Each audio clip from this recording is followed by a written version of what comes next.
Yes, welcome back. I'm on set now with a young woman who pastors a lot of people, but she still remains my baby sister because I remember seeing her for the first time under the tree in Unilag, a picture of a young girl who wanted to be one of those competing in some beauty competition. And it's not the type that they wear bikini. That's the only kind of competition she could have done. Her name is Pt.2 Ajayi then. Today she's Pt.2 Ighodalo. It's nice to have you on set. It's nice to be here. Because I had to force you here as always. But you can't hide, you know, because what I find interesting with what you're doing is you agree totally with what my first guest has said. And I found out when I came here that the same man is chairing the two foundations that women are working on. Unbelievable. How dumb can you get?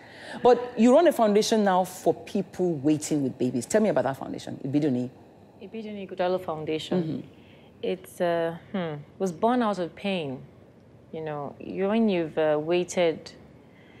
When you get married, you expect, like my auntie said, you expect to just have children and everything just works out fine for you. But when you start to wait, first year you're not pregnant, I honestly thought first 6 months I would be pregnant. Yeah, because you're a good girl.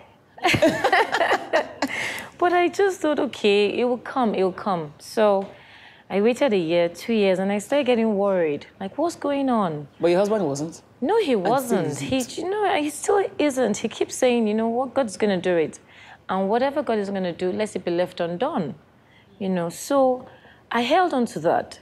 But as a woman, you know, you would never want to sit down and not do anything. So I started, I got worried, I go to the hospital. And I've been on this journey for 11 years now. It's been tough, you know, especially because in our society, they don't spare you. They, society. I mean, in-laws, friends. Sometimes it's not intentional.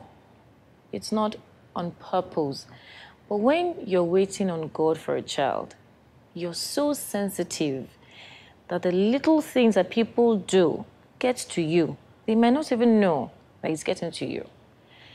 And everybody's running around doing school runs. Your friends, you got married together, are going to, you guys are together, the kids are coming to yours.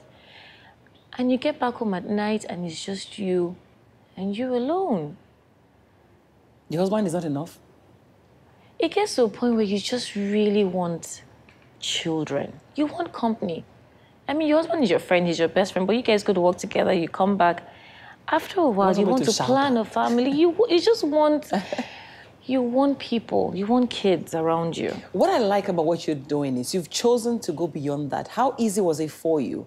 Did love play any role in all of that when you decided, I must extend while I wait?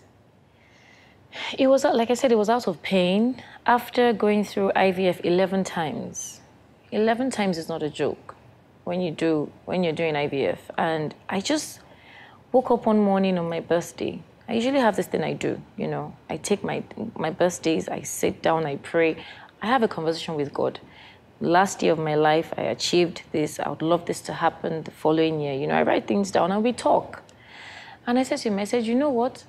I am not doing this IVF again. How you're going to do it, I do not know, and I don't care, but I'm trusting you completely. And I heard something. In the meantime, just go ahead and help as many people as you can. And it was like, I thought I didn't hear properly. And I thought to myself, I should help other people while I wait. And honestly, it was as though I felt life. I felt like this is why I was born. And the meaning of my name is Pt.2, sweet to give birth, sweet to have. For the first time, it was as though my life was playing in front of me. And I said, okay, I would obey this voice. And until this one, I didn't know how I was going to do it. I didn't have a clue. It's never been done before. So I just said to God, I'm trusting you on this journey, and I'm going to obey you completely and totally. You have to promise me something. Every single woman, every single couple that comes, walks through this foundation, mentions this foundation, hears this foundation, sees this foundation, you must give them a child. How many children do you have now?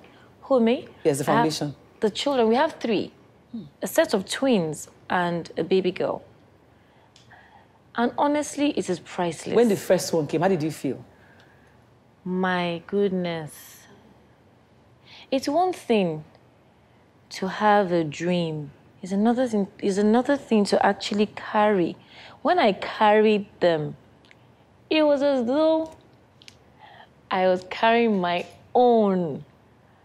When the mother gave me a hug and she was crying, I felt her pain and I felt her joy. I cannot describe the feeling. It was priceless. So what the foundation does is try to make money available for those who want to have IVF. Money available, spiritual support. Just be there. But mostly is to help people who can't afford. That treatment is very expensive. Have you tried other means apart from IVF? Yes, I have. And you're trying different means. But why I find it interesting, though, recently a couple celebrated their anniversary because that thing almost broke the internet. I don't know that it broke your own. And they said, I'm going to give 20 families, 20 women the opportunity. Have you pictured 20? Was it easy? My goodness. We had 2,722 applications from that opening. Wow. Yes. And honestly speaking, I've made up my mind. I've told God, I don't know how you're going to do it. But this 2,800 must have babies. Yes, you have to do it. And he's going to do it. I don't know how he's going to do it. I know the same way he brought this couple, they walked right into my life. And they don't go to your church? No, they don't. Just a phone call. I'm going to do this. I was speechless. And the gentleman said, hello, is somebody there? And initially I thought, okay, yes, sir, I'm here. And he says, please, like I said, we would like to be anonymous, but we trust your foundation. We trust that you have what it takes to... I'm still, even from even recounting the story, I can still see myself jumping from one end to my room. I was just thanking God. But I know that God who brought those people to me will bring other people that would help because it's very expensive. And the hospitals have been amazing. So now you're waiting, you're still waiting? Yes. But you've forgotten the waiting? Oh, totally. I'm not waiting anymore. I'm a mother of many. My foundation has twins. I have 3 kids from my foundation. I have a daughter, a beautiful daughter that, my goodness, God has blessed me with. I am a mother. So you adopted a daughter? Yes. With pride? My goodness, she's a gift. And she looks exactly like you. I don't know how that happened. She's beautiful. Oh. So we'll talk more about that. We're on the panel conversation. I must take a break here because I'm going to extend it to loving beyond. You have beautiful kids. I'm sure even amongst your kids, you have some children who are not even, who have some disability or the other. Yes. But you love them anyway. Oh, yes. So I'll take a break and I'll return with my other guests. Don't go away. We're coming to the panel. Thank you. Abidu. I appreciate it. Truly, I do. Welcome back. Before you start getting overwhelmed about what has love got to do with education, you'll be surprised how sometimes education also gives us an opportunity to show love. That's why the next guest I have, they have worked with children with disability and they have worked with regular kids. And now we're trying to merge a kind of education that allows you to love those who are under your care regardless of their condition, whether they are normal or beyond normal. It's my pleasure to welcome this team that includes Remy from Little Beginnings, Thank you. Ifeko Thomas from Brook House, and Omagomi from Brook House as well. Now, this marriage happened because, okay, let me start with Remy. Remy, you run Little Beginnings. Yes, I do. What's Little Beginnings about? Little Beginnings is a school. It's a school for children with a learning disability, whether physical or neurological. Okay, so Little Beginnings is where we've given children the chance to begin to function. Because the idea normally, children who have disabilities, they're locked away. Yes, usually. Now, you've proven that they can be educated. Sure. Right? Yes, they can. We started helping parents who were scared. First, they didn't know what to do or where to go. So we had to... Little Beginnings also started with a mother, because this is a mother who had 2 children, or who has 2 children with special needs. All right, so she was out there trying to Two children from one woman with special... Oh, yes, her first and second. And that person is...